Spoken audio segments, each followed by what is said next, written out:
গত ১৮ জুলাই ২০১৫ কানাডা জামাত ঈদুল ফিতর উদযাপন করে।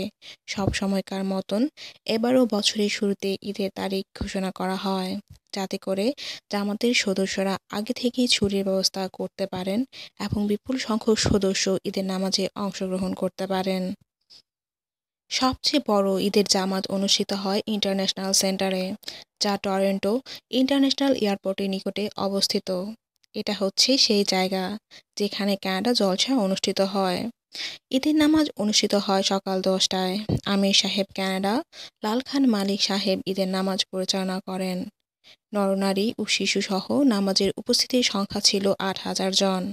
বাইতুল ইসলাম মসজিদে ঈদের দ্বিতীয় বৃহত্তম জামাত নামাজ অনুষ্ঠিত হয়। তাহির হলে মেয়েদের জন্য নামাজের ব্যবস্থা করা হয়। বাইতুল ইসলাম মসজিদে এবং মসজিদের বাইরে তাঁবু টানিয়ে নামাজের ব্যবস্থা করা হয় ছেলেদের জন্য। এখানেও নামাজ অনুষ্ঠিত হয় সকাল 10টায়। নামাজ পরিচালনা করেন পিস ভিলেজের মিশনারি ফারহান ইকবাল সাহেব।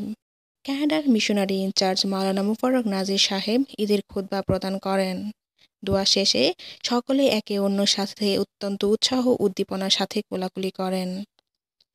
নরনারী ও শিশুসহ নামাজে উপস্থিতির সংখ্যা ছিল 5,500 জন। বাইতুল ইসলাম মসজিদের নিকটস্থ পিস ভিলেজের সদস্যদেরকে পায়ে হেঁটে মসজিদে যেতে অনুরোধ করা হয়, যাতে করে দূর থেকে আগত সদস্যদের গাড়ি পার্কিংয়ের জন্য যথেষ্ট জায়গা থাকে।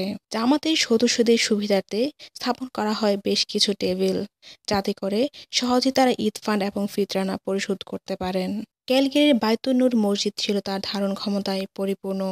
এখানে ঈদের নামাজে উপস্থিতির সংখ্যা ছিল 2,000 জন। এখানেও ঈদের নামাজ অনুষ্ঠিত হয় সকাল 10টায়।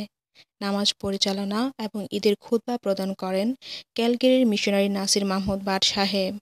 দোয়া শেষে সকলে একে অন্যের সাথে অত্যন্ত উৎসাহ উদ্দীপনার সাথে কোলাকুলি করেন। কানাডার বিভিন্ন মসজিদে একইভাবে ঈদের নামাজ অনুষ্ঠিত হয়।